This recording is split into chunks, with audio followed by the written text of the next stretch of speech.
কেনেকুৱা আদৰ্শ তেখেতসকলে সৃষ্টি কৰিব বিচাৰিছে সমাজখনত আমি নাজানো, কিন্তু এতিয়া বৰ্তমান শিক্ষকসকলে এটাই কথা ক'ব বিচাৰিছোঁ যে যিকেইজন শিক্ষকৰ আঙুলিত ধৰি আপোনালোকে একোখন বৃহৎ বৃহৎ চকীৰ অধিকাৰ হ'ল, সেই শিক্ষকসকলে আপোনালোকৰ ওচৰত এতিয়া গুৰুদক্ষিণা বিচাৰিছে। যদি গুৰুদক্ষিণা দিছোঁ বুলি আপোনালোকে পৰিচয় দাঙি ধৰক, আপোনালোকে নিজৰ নিজৰ পৰিচয় গুৰুদক্ষিণা দিছোঁ বুলি দাঙি ধৰক, নহ'লে এজন আপোনালোক যে অকৃতজ্ঞ ব্যক্তি, এই অকৃতজ্ঞ ব্যক্তি বুলি যে সমাজৰ আমি একোজন অকৃতজ্ঞ ব্যক্তি বুলি আপোনাৰ সমাজৰ আগত পৰিচয় দাঙি ধৰক। কিমান ক্ষেত্ৰত আৰু শিক্ষকসকলক কামত নলগাব? চৰকাৰৰ প্ৰতিটো ক্ষেত্ৰতে তেখেতসকলে কামত লগাই আহে, প্ৰতিটো কাম কৰে, নিৰ্বাচনৰ পৰা আদি কৰি চেঞ্চাছৰ কামলৈকে, লোকপিয়লৰ কামলৈকে শিক্ষকসকলক কামত লগায়। কিন্তু যেতিয়া তেখেতসকলৰ প্ৰাপ্যৰ কথা আহি পৰে, তেতিয়া তেখেতসকলে মাহিৰ চকুৰে চায়। এনে নীতি কিয়?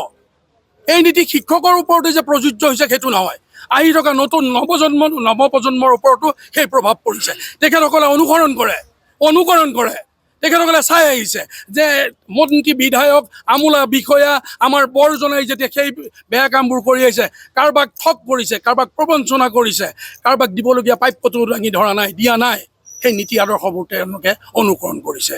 ফলত কি হৈছে? সমাজখন বিশৃংখলৰ সৃষ্টি হ'ব। সেইকাৰণে শিক্ষক সমাজে তেখেতসকলৰ আগত আজি গুৰুদক্ষিণা বিচাৰিছে। আপোনালোকে গুৰুদক্ষিণা দিয়ক, দি আপোনালোকে নিজৰ পৰিচয় দাঙি ধৰক, নহ'লে আপোনালোক যে একোজন অকৃতজ্ঞ ব্যক্তি, আপোনালোকে পৰিচয় দাঙি ধৰক। সমগ্ৰ শিক্ষাৰ অধীনত ঠিকাভিত্তিক শিক্ষক ৰূপে কাৰ্যনিৰ্বাহ কৰিছিল প্ৰায় 25,000 শিক্ষকে অসমৰ।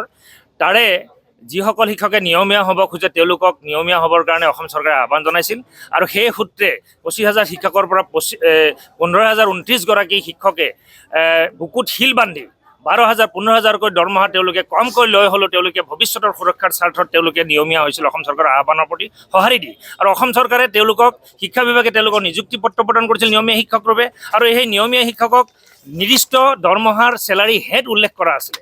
আৰু সেই ধৰণে যোৱা দুবছৰে তেওঁলোকে 24 আৰু 25 চনৰ নিযুক্তিপ্ৰাপ্ত এই নিয়মীয়া শিক্ষকসকলে তেওঁলোকে নিয়মীয়াভাৱে দৰমহা পাই আছিলে। কিন্তু হঠাতে আচৰিত ধৰণে এক নাভূত নাস্ত্ৰ পদক্ষেপ অসম চৰকাৰে গ্ৰহণ কৰিছে যে এই নিয়মীয়া হোৱা যি ঠিকাভিত্তিকৰ পৰা নিয়মীয়া হোৱা এই শিক্ষকসকলক জিলা কোষাগাৰৰ জৰিয়তে, স্থানীয় কোষাগাৰৰ জৰিয়তে দৰমহা দিয়া ব্যৱস্থাটো বন্ধ কৰি তেওঁলোকক কেন্দ্ৰীয়ভাৱে দিছপুৰ কোষাগাৰৰ পৰা SNA single nodal agency sports নামৰ এই এজেঞ্চিটোৰ জৰিয়তে চেণ্ট্ৰেলিভাৱে তেওঁলোকক দৰমহা দিয়াৰ পদক্ষেপ গ্ৰহণ কৰিছে। ইয়াৰ মূলতে হ'ল যে ঠিকাভিত্তিক পূৰ্বৰ যি 25,000 শিক্ষক আছিল, এই 15,000 শিক্ষকো এতিয়াও ভাৰত চৰকাৰ ঠিকাভিত্তিকত আছে বুলি হিচাপত ধৰি তেওঁলোকৰ কাৰণে ভাৰত চৰকাৰে সমগ্ৰ শিক্ষা অভিযানৰ অধীনত তেওঁলোকৰ কাৰণে দৰমহা দিছে। আৰু এই দৰমহাখিনি ইউটিলাইজ কৰিবৰ কাৰণে অসম চৰকাৰে আমাৰ এই শিক্ষকখিনিক, এই নিয়মীয়া হোৱা শিক্ষকখিনিক বলিৰ পঠা সজাই তেওঁলোকক পুনৰ ঠিকাভিত্তিক পৰ্যায়লৈ উভতাই নিয়াৰ এটা পদক্ষেপ গ্ৰহণ কৰিছে।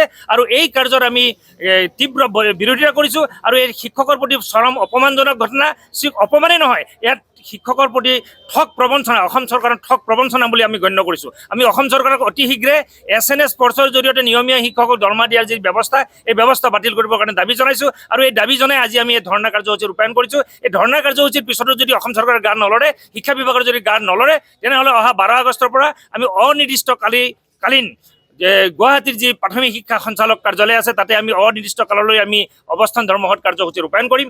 তাৰ পিছতো হয়তো আমি আৰু এই আন্দোলনৰ কাৰ্যসূচী তীব্ৰতৰ কৰিবৰ কাৰণে অসম ৰাজ্যিক প্ৰাথমিক শিক্ষক সন্মিলনীৰ যি আহ্বান বা প্ৰাথমিক শিক্ষক সন্মিলনীৰ ছত্ৰছায়াত সকলো একত্ৰিত হৈ অসমৰ 1 লাখ শিক্ষকে এই প্ৰতিবাদী কাৰ্যসূচীত অব্যাহত ৰাখিবৰ কাৰণে সংকল্প লৈছে।